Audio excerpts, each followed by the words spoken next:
Luc, chapitre 2.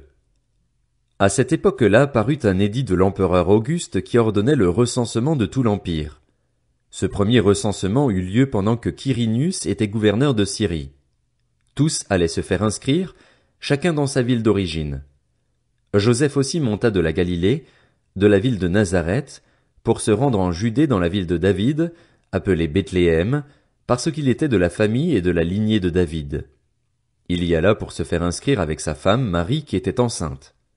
Pendant qu'ils étaient là, le moment où Marie devait accoucher arriva, et elle mit au monde son fils premier-né. Elle l'enveloppa de lange et le coucha dans une mangeoire parce qu'il n'y avait pas de place pour eux dans la salle des hôtes. Il y avait dans la même région des bergers qui passaient la nuit dans les champs pour y garder leurs troupeaux. Un ange du Seigneur leur apparut et la gloire du Seigneur resplendit autour d'eux. Ils furent saisis d'une grande frayeur. Mais l'ange leur dit, « N'ayez pas peur, car je vous annonce une bonne nouvelle qui sera une source de grande joie pour tout le peuple. Aujourd'hui, dans la ville de David, il vous est né un sauveur qui est le Messie, le Seigneur. Voici à quel signe vous le reconnaîtrez. Vous trouverez un nouveau-né enveloppé de lange et couché dans une mangeoire. » Et tout à coup une foule d'anges de l'armée céleste se joignit à l'ange. Ils adressaient des louanges à Dieu et disaient, « Gloire à Dieu dans les lieux très hauts, paix sur la terre et bienveillance parmi les hommes. » Lorsque les anges les eurent quittés pour retourner au ciel, les bergers se dirent les uns aux autres, « Allons jusqu'à Bethléem pour voir ce qui est arrivé, ce que le Seigneur nous a fait connaître. » Ils se dépêchèrent d'y aller et ils trouvèrent Marie et Joseph, ainsi que le nouveau-né couché dans la mangeoire. Après l'avoir vu, ils racontèrent ce qui leur avait été dit au sujet de ce petit enfant. Tous ceux qui entendirent les bergers furent étonnés de ce qu'il leur disait. Marie gardait le souvenir de tout cela et le méditait dans son cœur. Puis les bergers repartirent en célébrant la gloire de Dieu et en lui adressant des louanges à cause de tout ce qu'ils avaient entendu et vu et qui était conforme à ce qui leur avait été annoncé. 8 jours plus tard, ce fut le moment de circoncire l'enfant. On lui donna le nom de Jésus, nom que l'ange avait indiqué avant sa conception. Quand la période de leur purification prit fin, conformément à la loi de Moïse, Joseph et Marie l'amenèrent à Jérusalem pour le présenter au Seigneur, suivant ce qui est écrit dans la loi du Seigneur. Tout mâle premier-né sera consacré au Seigneur, et pour offrir en sacrifice un couple de tourterelles ou 2 jeunes pigeons, comme cela est prescrit dans la loi du Seigneur. Or, il y avait à Jérusalem un homme appelé Siméon. Cet homme était juste et pieux, il attendait la consolation d'Israël et l'Esprit Saint était sur lui. Le Saint-Esprit lui avait révélé qu'il ne mourrait pas avant d'avoir vu le Messie du Seigneur. Il vint au temple, poussé par l'Esprit.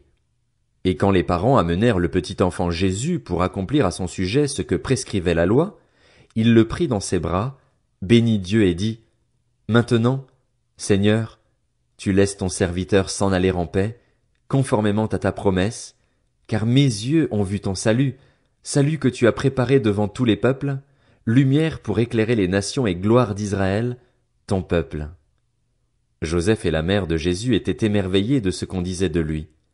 Siméon les bénit et dit à Marie, sa mère, « Cet enfant est destiné à amener la chute et le relèvement de beaucoup en Israël et à devenir un signe qui provoquera la contradiction. Toi-même, une épée te transpercera l'âme. Ainsi, les pensées de beaucoup de cœurs seront révélées. » Il y avait aussi une prophétesse, Anne, fille de Phanuel, de la tribu d'Azer. Elle était d'un âge très avancé. Elle n'avait vécu que 7 ans avec son mari après son mariage. Restée veuve et âgée de 84 ans, elle ne quittait pas le temple. Elle servait Dieu nuit et jour dans le jeûne et dans la prière. Arrivée elle aussi à la même heure, elle disait publiquement sa reconnaissance envers Dieu et parlait de Jésus à tous ceux qui attendaient la délivrance à Jérusalem. Après avoir accompli tout ce que prescrivait la loi du Seigneur, Joseph et Marie retournèrent en Galilée, à Nazareth, leur ville. Or l'enfant grandissait et se fortifiait en esprit. Il était rempli de sagesse et la grâce de Dieu était sur lui. Les parents de Jésus allaient chaque année à Jérusalem pour la fête de la Pâque. Lorsqu'il eut 12 ans, ils y montèrent avec lui comme c'était la coutume pour cette fête. Puis, quand la fête fut terminée, ils repartirent, mais l'enfant Jésus resta à Jérusalem sans que sa mère et Joseph s'en aperçoivent. Croyant qu'il était avec leurs compagnons de voyage, ils firent une journée de chemin, tout en le cherchant parmi leurs parents et leurs connaissances. Mais ils ne le trouvèrent pas, et ils retournèrent à Jérusalem pour le chercher. Au bout de 3 jours, ils le trouvèrent dans le temple, assis au milieu des maîtres. Il les écoutait et les interrogeait. Tous ceux qui l'entendaient étaient stupéfaits de son intelligence et de ses réponses. Quand ses parents le virent, ils furent frappés d'étonnement, et sa mère lui dit, « Mon enfant, pourquoi as-tu agi ainsi avec nous? Ton père et moi, nous te cherchions avec angoisse. » Il leur dit, « Pourquoi me cherchiez-vous? Ne saviez-vous pas qu'il faut que je m'occupe des affaires de mon père? » Mais ils ne comprirent pas ce qu'il leur disait. Puis il descendit avec eux pour aller à Nazareth, et il leur était soumis. Sa mère gardait précieusement toutes ces choses dans son cœur. Jésus grandissait en sagesse, en taille et en grâce devant Dieu et devant les hommes.